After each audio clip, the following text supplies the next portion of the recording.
성경에는 참 재미있는 부분이 많습니다. 오늘 본문도 참 동화 같은 이야기이기도 하고 참 우리의 흥미를 자아내는 굉장히 좋은 본문입니다. 이스라엘 역사상 가장 악한 왕을 꼽으라면 누구를 선택하시겠습니까? 우리가 알고 있는 모든 왕들 중에 가장 악한 왕이 있다면 아마 아합 아니겠습니까? 성경을 조금 아시는 분들은 다 아합을 생각할 겁니다. 남유다에서 아사왕 한 명이 통치할 동안에 북왕국에서는 여로보암에서 아합까지 반란이 3번 일어나고 왕들은 7명이 통치를 하게 됩니다. 그리고 왕조가 4개의 왕조가 들어서게 되는 거죠. 그 중에 시므리라 하는 왕은 불과 7일 동안만 다스리게 됩니다. 불과 7일 천하를 다스렸고 그 이후에 또다시 반란이 일어나 왕조가 바뀌게 됩니다. 왜 이렇게 왕조가 바뀌고 반란이 계속해서 일어나고 왕들이 바뀌게 될까요? 성경은 이렇게 해석하고 있습니다. 이는 그가 여호와 보시기에 악을 행하여 범죄하였기 때문이라. 그가 여로보암의 길로 행하며 그가 이스라엘에게 죄를 범하게 한 그 죄 중에 행하였더라. 시므리뿐만 아니라 모든 이스라엘 왕들이 여로보암의 길을 따랐습니다. 하나님을 떠났습니다. 그래서 계속해서 반란이 일어나고 왕들이 바뀌고 정세가 불안하게 되는 것입니다. 역대 왕들이 지었던 그 여로보암의 죄라는 것이 도대체 무엇일까요? 여러 가지가 있지만 그 중에 대표적으로 한 가지를 선택하라면 금송아지를 세운 겁니다. 금송아지를 세워서 백성들에게 섬기게 했습니다. 그게 큰 죄죠. 그래서 대대로 금송아지를 섬겨오다가 아합 때에 딱 이르니까 아합은 거기에다가 한 가지 죄를 더 첨가했습니다. 그것은 바알 신전을 만들고 바알을 섬기기 시작한 것입니다. 아합이 선지자들을 죽이고 나봇의 포도원을 빼앗고 아합도 굉장히 악한 인간이었지만 그러나 궁극적으로 가장 큰 죄는 역시 바알을 섬기게 된 것입니다. 금송아지를 만들었던 여로보암과 아합을 섬겼던 바알을 섬겼던 아합이죠. 아합 중에 누가 더 악한 왕이라고 할 수 있을까요? 우리 속담에 딱 맞는 말이 있습니다. 그놈이 그놈이다. 딱 맞는 말인데 그래도 또 도토리 키재기라는 말이 있지 않습니까? 그래도 비교를 해보자면 누가 더 악할까요? 바알이 조금 더 바알을 섬기는 아합이 조금 더 악합니다. 여로보암은 왜 금송아지를 만들었나요? 백성들이 예루살렘으로 올라가서 하나님 앞에 제사를 드리기 시작하면 자기 왕권이 위험하다고 생각했던 것입니다. 그래서 두 금송아지를 만들고 무리에게 말하기를 너희가 다시는 예루살렘에 올라갈 것이 없도다. 이스라엘아, 이는 너희를 애굽 땅에서 인도하여 올린 너희의 신들이라. 즉 이스라엘 백성은 비록 금송아지 앞에 절을 하고 섬겼지만 나름대로 그 금송아지를 뭐라고 생각했어요? 우리를 애굽에서 인도하여 내신 여호와 하나님이라고 생각했던 것입니다. 금송아지를 가지고 하나님의 형상이라고 생각했다는 것입니다. 당연히 그것은 우상숭배이죠. 그것이 우상숭배인 줄 모르는 이 무지한 백성들에게 여로보암이 말하자면 사기를 친 겁니다. 그래서 무지한 백성들은 금송아지나 바알이나 똑같이 그것이 우상숭배인 줄을 몰랐던 것입니다. 그래도 그들이 금송아지 앞에 절을 할 때는 마음속에 무슨 생각이 있었어요? 하나님에 대한 생각이 있었다는 것입니다. 이것이 우리 조상을 애굽에서 인도하여 낸 신이겠거니. 그런데 바알은 완전히 다른 신입니다. 이스라엘과 전혀 상관없는 우상단지입니다. 아합의 아내 이세벨이 시집 오면서 바알을 들고 왔는데 그렇게 되면 이제 이스라엘의 정체성이 변하는 것입니다. 하나님의 백성이 아니라 바알의 백성이 되는 것입니다. 그러므로 아합의 죄가 조금 더 크다고 말할 수 있는 것입니다.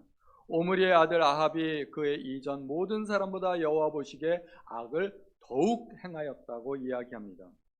아합은 왜 그렇게 악한 왕이 되었을까요? 결정적으로 아내를 잘못 만났기 때문입니다.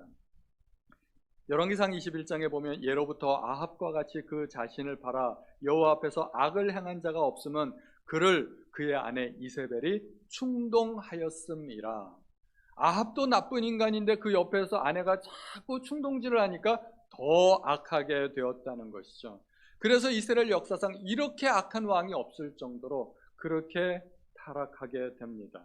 그런데 이 종교를 떠나서 정치, 경제만 본다면 아합은 그런대로 괜찮은 왕이라고 할 수 있습니다. 아합 시대 경제적인 번영을 이루게 됩니다. 화려한 상하세공 제품을 만들고 궁전들을 건축하고 또 방어를 위해서 요새들을 건축하게 됩니다. 이러한 물질적 풍요를 누리게 된다는 페니케 항구 도시 중 하나인 시돈과 동맹을 맺었기 때문입니다. 두로와 시돈은 지중해 도시 국가로서 해상 무역을 통하여서 부를 축적할 수 있었습니다. 아합은 시돈의 이러한 특성을 이용해서 그들과 동맹을 맺고 지중해 교역에서 부를 이룰 수 있었던 것입니다. 그 동맹의 일환으로 시돈 왕의 딸이었던 이세벨과 정략 결혼을 하게 됩니다. 그러나 북이스라엘이 경제적으로 번영을 누리는 대가로 이스라엘에는 바알과 같은 우상이 들어올 수밖에 없었던 것입니다. 어떻게 평가해야 될까요? 이세벨은 시돈의 왕이었던 엣바알의 딸이었습니다. 이름 가운데 엣바알, 바알이라는 이름이 들어가지 않습니까? 이 엣바알이라는 뜻은 바알과 함께한 자라는 뜻이고 이 엣바알은 원래 바알의 제사장이었습니다. 그의 이름에서 보여주듯이 그는 아주 지독한 바알 숭배자였던 것입니다. 그렇게 바알의 제사장이었는데 원래 시돈의 왕이었던 펠레스를 죽이고 자기가 왕위에 오르게 됩니다. 그리고 시돈을 바알의 국가로 만들었습니다. 이러한 사람의 딸이 바로 이세벨이었고 이세벨은 성경에 나오는 가장 잔인하고 사악한 여인으로 등장하게 됩니다. 또 이세벨의 딸도 마찬가지죠. 아달랴라 하는 딸이 있었는데 남유다 왕국으로 시집가서 왕족의 씨를 말려버릴 정도로 아주 또 사악한 이세벨과 거의 동급의 그 악한 여인이 되기도 합니다.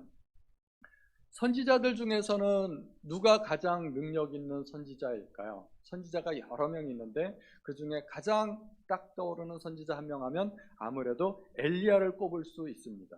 엘리야 놀랍죠. 에녹과 더불어서 유일하게 죽음을 보지 않고 하늘로 승천한 사람입니다. 또 오늘 본문에도 있지만 까마귀가 먹여 살리기도 하고 통에 기름과 가루가 떨어지지 않고 죽은 아이를 살리기도 하고 이런 능력을 가진 선지자가 성경에는 거의 나오지 않습니다. 바알 선지자들과 450대 1의 목숨을 건 대결도 벌였고 하늘에서 불을 내리는 그런 놀라운 능력을 보이기도 했습니다. 엘리야의 능력이 얼마나 뛰어났든지 이스라엘 사람들은 엘리야를 특별한 선지자로 인식하기 시작했습니다. 그래서 야고보 선생은 엘리야는 우리와 성정이 같은 사람이라고 굳이 설명을 해야만 했던 것입니다. 하나님은 왜 엘리야 같은 능력 있는 선지자를 아합에게 보냈을까요? 그만큼 시대가 어둡고 악이 창궐했기 때문입니다. 엘리야가 능력이 뛰어난 만큼 아합이 악하다는 것을 반증하는 것입니다. 대충 선지자를 보내가지고는 이거는 씨알도 먹히지 않겠다 이런 생각이 하나님 앞에 들었던 것이죠. 지금은 엘리야 때처럼이라는 찬양이 있지 않습니까? 비록 전쟁과 기근과 핍박, 환난 날이 다가와도 우리는 광야에 외치는 소리 주의 길을 예비하라. 지금이 말세 중에 말세라고 하는데 또 얼마나 시대가 어둡고 타락하고 악하다고 합니까? 그러니까 이 찬양에서 지금 시대를 엘리야 시대와 비교하고 있습니다. 그 말은 엘리야 시대는 매우 특별한 시대이고 엘리야 역시 매우 특별한 선지자라는 암시를 우리에게 주고 있는 것입니다. 보통 선지자를 소개할 때는 누구누구의 아들 누구 이런 표현을 씁니다. 아모스의 아들 이사야, 힐기의 아들 예레미야, 요나도 그렇죠. 아미떼의 아들 요나 이런 표현을 쓰는데 엘리야에 관해서는 전혀 그런 표현이 없습니다. 갑자기 혜성과 같이 등장할 만큼 그는 그렇게 특별한 사람이 아니라는 것입니다. 뒷배경이 별로 없는 거예요.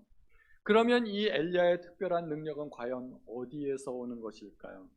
엘리야가 선지자로 부름받게 된 것은 하나님의 말씀이 그에게 임하였기 때문입니다. 모든 선지자에게 하나님의 말씀이 임함에 그런 표현이 등장합니다.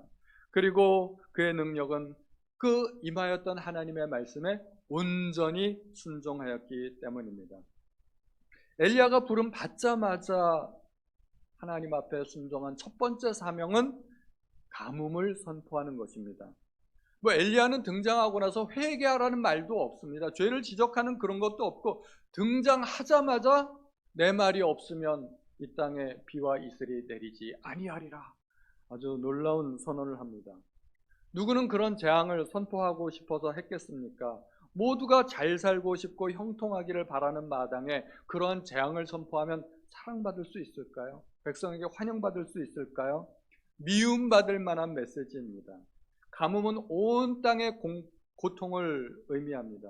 가뭄이 들면 먹고 살기가 힘들어집니다. 경제적인 고통이 선포된 것입니다. 선지자가 백성에게 고통과 재앙을 선포한 것입니다. 하나님께서 백성을 징계하실 때 사용하는 3대 재앙이 있는데 전쟁과 기근과 질병입니다. 하나님께서 즐겨 사용하시는 하나님의 회초리죠. 그 중에 기근은 경제적인 고통을 의미합니다.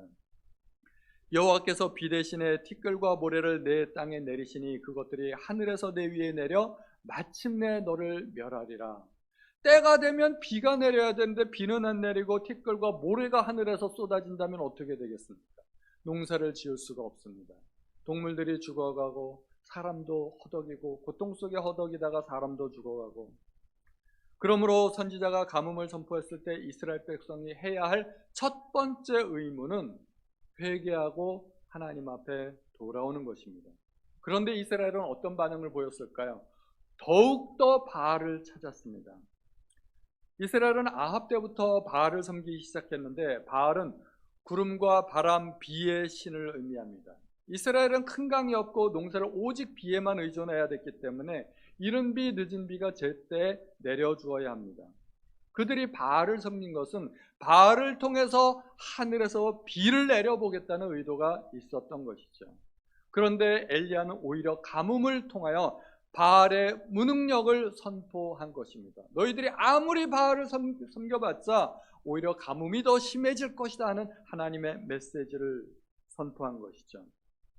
그들은 풍요를 기원하며 바알을 섬겼지만 그것이 오히려 더 극심한 가뭄을 불러일으키는 것을 보고 깨달았어야 합니다. 그런데 이 무지한 왕과 백성들이 깨닫지를 못하는 것입니다. 실패하고 나서도 왜 실패했는지를 모르는 것입니다. 선지자는 하나님의 명에 따라 가뭄도 선포할 수 있어야 됩니다. 오로지 복을 비는 선지자는 거짓 선지자이죠. 거짓 선지자가 선포하는 내용은 뻔합니다. 전쟁이 없을 것이다, 이 땅이 평안할 것이다, 풍년이 될 것이다, 뭐 그런 선언을 하면 그냥 거짓 선지자입니다. 선지자의 사명은 백성에게 하나님의 말씀을 선포하고 백성이 하나님께로 돌아오게 하는 것입니다. 오늘날 목사의 사명도 똑같지 않습니까? 하나님의 말씀을 선포하고 성도님들이 하나님께 돌아오도록 하는 것입니다. 그런데 참 어려움이 있습니다. 딜레마가 있습니다. 그렇게 기도하고 말씀을 선포하면 하나님께서 일하기 시작하시는데 하나님께서 사용하시는 주된 방법이 있는데 그게 고난이라는 것입니다. 고난 가운데서 주님을 찾다 보면 다시 우리는 신앙을 회복하게 되고 믿음 위에 또 서게 됩니다. 그러므로 필요하다면 선지자는 가뭄이나 재앙도 선포할 수 있어야 하는 것입니다. 우리 중에 누가 고난을 좋아하겠습니까? 아무도 고난을 좋아하는 사람은 없는데 고난을 통해서 우리가 하나님을 더 의지하게 되고 하나님의 능력이 나타날 수만 있다면 그러면 하나님께서 고난을 우리에게 주시게 된다는 것입니다. 꼭 죄에 대한 징계가 아니더라도 하나님은 종종 우리의 삶에 고난을 주십니다. 대표적으로 바울입니다. 바울이 3차례 선교 여행에서 항상 좋은 일만 있었나요? 어려움이 오히려 더 가득했습니다. 시내의 위험과 강의 위험과 동족의 위험과 이방인의 위험과 뭐 이런 위험, 추위와 더위와 헐벗음을 무릅쓰고 뭐 온갖 고난을 다 이야기합니다. 그런데 하나님께서 그 모든 고난에서 바울을 다 건져주셨나요? 그렇지 않습니다. 하나님께서 마치 내팽개쳐 버리듯이 바울을 나몰라라 하셨던 것입니다. 그 이유가 있죠. 오직 하나님만 바라보라는 것입니다. 고린도후서 1장 9절을 우리 다 같이 한번 읽어보겠습니다. 시작. 우리는 우리 자신이 사형 선고를 받은 줄 알았으니 이는 우리로 자기를 의지하지 말고 오직 죽은 자를 다시 살리시는 하나님만 의지하게 하심이라. 아멘. 하나님의 목적이 여기 있습니다. 하나님만 의지하게. 엘리야가 가뭄을 선포했을 때 그 가뭄은 전국적인 가뭄이었기 때문에 엘리야 자신도 그 가뭄에서 벗어날 수가 없었습니다. 엘리야도 그 고통을 똑같이 당해야만 했습니다. 온 백성이 고통을 받을 때 선지자도 함께 고난을 받아야 하는 것이죠. 선지자는 백성의 고통을 함께 겪는 사람이어야 합니다. 자신이 받아야 할 고통도 감수하면서 가뭄을 선포한 것입니다. 가뭄으로 말미암아 비가 그쳤고 이슬도 그쳤다고 합니다. 가뭄 때 이슬은 식물이 자랄 수 있는 유일한 물 근원이 될 수 있습니다. 그리고 동물들의 유일한 식수가 될 수 있습니다. 어디 물이 고여 있는 데가 없기 때문에 풀에 맺혀 있는 이슬을 빨아먹고 동물들이 살 수 있는 것입니다. 요즘도 세계 곳곳에 가뭄이 있지만 이슬마저 그치는 것은 그것은 초자연적인 현상입니다. 이러한 초자연적인 재난이 닥치면 우리는 깨달아야 되는 것입니다. 어떻게 이런 일이 있을 수가 있는가? 어떻게 이런 일이 일어날 수가 있는가?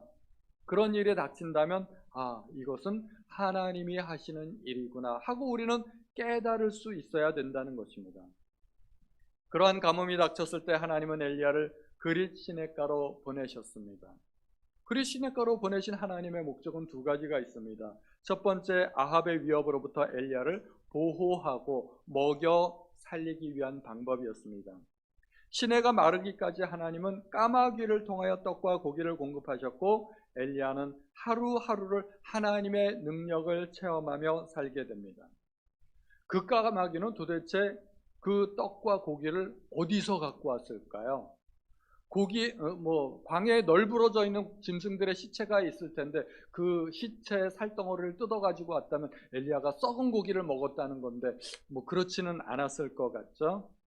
까마귀가 물고 왔던 떡도 있고 고기도 있고 이것은 바알에게 바쳐졌던 제물이었습니다. 극심한 가뭄으로 이스라엘은 깨닫지 못하고 오히려 더 바알을 찾았다는 것이죠. 비를 위한 제사를 계속해서 드렸다는 것입니다. 그리고 하나님은 바알에게 바쳐졌던 그 제물로 엘리야를 또 먹여 살리시게 됩니다. 하나님의 방법은 참 희한합니다. 우리가 다 이해할 수가 없어요. 온 세상에 가뭄이 들고 식량이 바닥났어도 하나님은 주님의 말씀에 순종하는 일꾼들을 또 그런 방법으로, 특이한 방법으로 먹여 살리신다는 것입니다. 또 하나님께서 엘리야를 그릿 시냇가로 보내신 두 번째 이유가 있는데 그것은 훈련입니다. 앞으로 있을 바알 선지자들의 대결을 위해서 엘리야를 준비시키는 것입니다. 하나님이 사람을 훈련시키는데 사용하시는 여러 가지 방법 중에 하나가 세상으로부터 단절시키는 것입니다. 이상하게도 이 그릿이라는 단어가 단절시킨다라는 뜻이 있습니다. 하나님은 엘리야를 세상으로부터 단절된 곳으로 보내신 것입니다. 또 그릿은 히브리어 카라트라는 동사에서 파생된 단어인데 이 카라트라는 뜻은 자르다, 베어내다 그런 뜻을 가지고 있습니다. 하나님이 선지자를 그릿 시냇가로 인도하신다는 것은 세상에서 하나님의 사람을 베어내어서 따로 있게 한다는 것입니다. 세상을 향하던 눈과 욕심 다 잘라내고 오직 하나님만 바라보게 하는 것입니다. 그러므로 그릿 시냇가는 도피처이기도 하지만 한편으로 훈련소였습니다. 군인들이 훈련소 가면 아주 호되게 훈련을 받지 않습니까? 그곳이 그릿 시냇가였습니다. 오직 하나님의 능력으로만 살 수 있는 곳이었습니다. 세상의 모든 도움이 차단된 곳입니다. 오직 하나님만을 바라보고 하나님 앞에 홀로 서야만 하는 시간입니다. 그릿 시냇가는 그렇게 큰 강도 아니고 갈릴리 호수처럼 넓은 곳도 아닙니다. 가뭄 들면 그냥 말라버리는 작은 시내일 뿐입니다. 이 시냇물을 마시며 까마귀가 물어다주는 떡과 고기로 하루에 2끼를 연명하면서 살아야 했습니다. 하루 2끼. 2끼 식당 이름 같아요. 엘리야가 그릿 시냇가에서 온종일 무슨 일을 했겠습니까? 까마귀가 언제 올까? 까마귀가 언제 올까? 아침에도 까마귀를 기다리고 저녁 때도 까마귀를 기다리고, 그게 하루 종일 하는 일의 전부였습니다. 까마귀가 뭐 그렇게 풍성한 식탁을 차려다 주겠습니까? 겨우 죽지 않을 만큼, 먹고 죽지 않을 만큼 물어다 줄 것이 뻔한데 그거 먹으면서 버텼다는 것입니다. 엘리야에게는 다른 선택의 여지가 없었습니다. 어느 날 조금 많이 갖다 주면 그날은 좀 많이 먹고, 좀 적게 갖다 주는 날은 이게 뭐야 그러면서 적게 먹고, 좀 일찍 갖다 주면 일찍 먹고, 뭐 까마귀가 일정한 정해진 시간에 갖다 주는 게 아니지 않습니까? 그리고 까마귀가 혹시 좀 늦게 오는 날이라면 오늘은 왜 이렇게 까마귀가 늦게 올까? 혹시 오늘은 안 오는 거 아닐까? 그러면서 애간장을 타면서 그 까마귀를 기다렸을 것입니다. 그러다가 어쩌다 혹시 까마귀가 안 오는 날이면 그날은 굶는 수밖에 없습니다. 다른 방법이 없습니다. 그것이 엘리야의 삶이었습니다. 광야의 이스라엘 백성이 하루하루를 만나를 먹으면서 오직 하나님의 능력으로만 광야를 살아갔듯이 엘리야도 하루하루가 훈련의 연속입니다. 언제까지 이렇게 살아야 할까? 엘리야도 모르는 거죠. 하나님이 그만하실 때까지 기약 없는 그 훈련이 지속되는 것입니다. 그 시간을 버티기 위해서는 인내가 필요했습니다. 오로지 인내로만 그 기간을 버텨야만 했던 것입니다. 이 훈련소가 엘리야에게 꼭 필요했을까요? 네, 꼭 필요했습니다. 앞으로 3년 뒤에 엘리야가 갈멜산에서 거짓 선지자들과 450대 1의 그 목숨을 건 영적인 전쟁을 치러야 했기 때문입니다. 그래서 영적 전쟁을 위해서 하나님 앞에 홀로 서는 그 시간을 가져야만 했던 것입니다.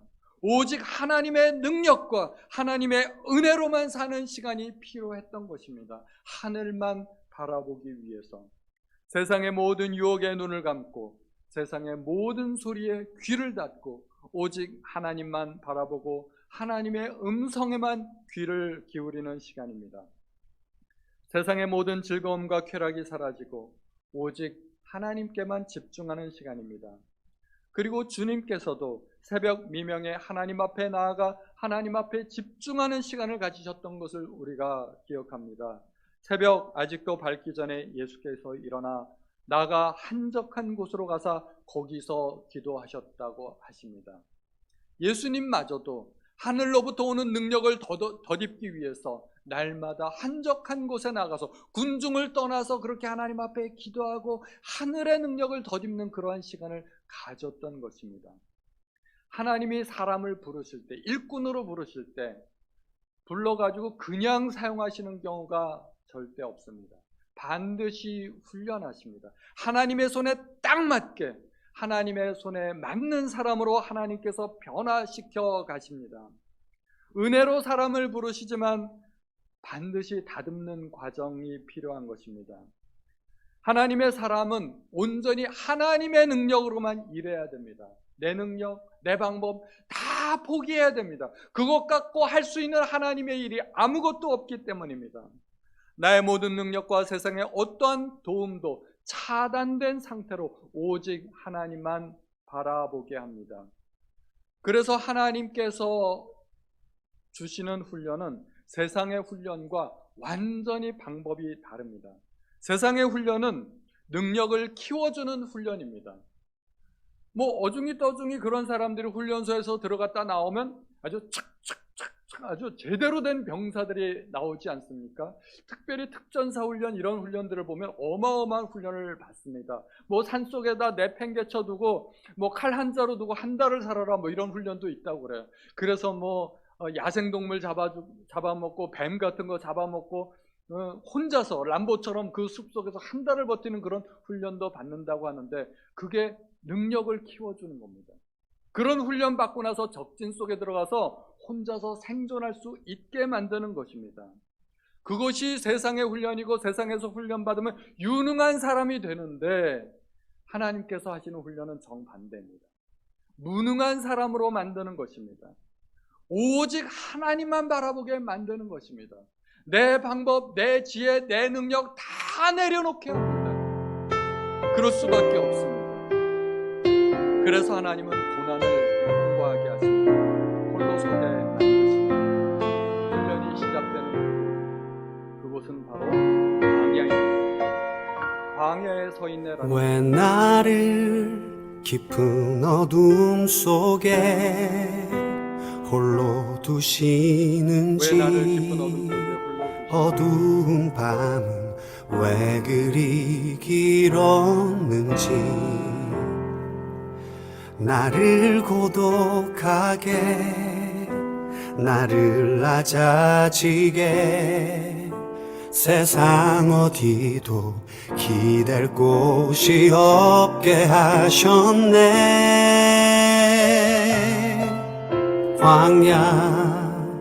광야에 서 있네.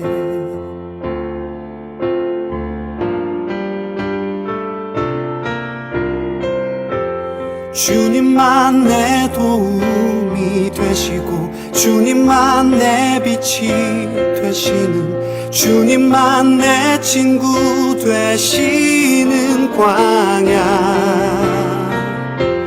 주님 손 놓고는 단 하루도 살 수 없는 곳,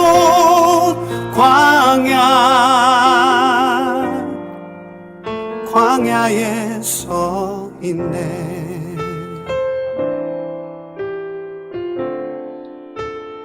찬양을 제가 들어드리고 싶은 내가 유튜브에 도움을 좀 받았습니다. 광야는 육체적으로 힘들고 정신적으로 고독한 곳입니다. 사람이 아무도 없지 않습니까? 세상 그 어느 것도 바라볼 수 없기에 하나님과 깊은 만남을 가질 수밖에 없는 곳이 광야입니다. 하나님께서 사용하셨던 성경의 사람들은 모두가 이 광야의 길을 걷게 됩니다. 세상과 단절된 삶, 나에게 익숙했던 모든 것과 하나님께서 분리시켜 놓습니다. 요셉도 그랬습니다. 형들에게 팔려가 가족과 헤어지고 낯선 곳으로 가야 했습니다. 모세도 애굽 사람을 죽인 후에 미디안 광야에 들어가서 40년간을 연단받았습니다. 다윗도 아무 죄 없이 사울에게 쫓겨 젊은 시절 그 숱한 나날들을 광야에서 숨어 살았습니다. 침례 요한은 유대 광야에서 스스로 고립되었습니다. 요한이 그토록 강력하게 하나님의 메시지를 선포할 수 있었던 것은 그가 광야에 홀로 거하면서 세상으로부터 단절되어 하나님을 만났기 때문입니다. 그렇게 하나님 앞에 홀로 서는 시간을 통하여서 영적인 능력이 나오게 됩니다. 홀로 서는 시간을 통해서 하나님의 능력이 내게 입혀지기 때문입니다. 엘리야가 갔던 그 길은 외로운 길이고 좁고 험한 길입니다. 많은 사람이 싫어하는 길입니다. 그러나 그 길 끝에는 생명이 있고 그 길 끝에 승리가 있습니다. 우리가 원하는 길, 세상 사람들이 원하는 길은 넓고 쉽고 편한 길입니다.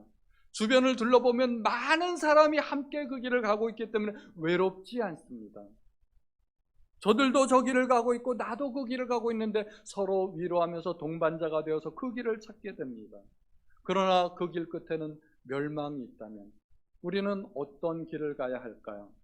주님은 지금 가난하고 지금 굶주리고 지금 우는 자들에게 복이 있다고 말씀하십니다.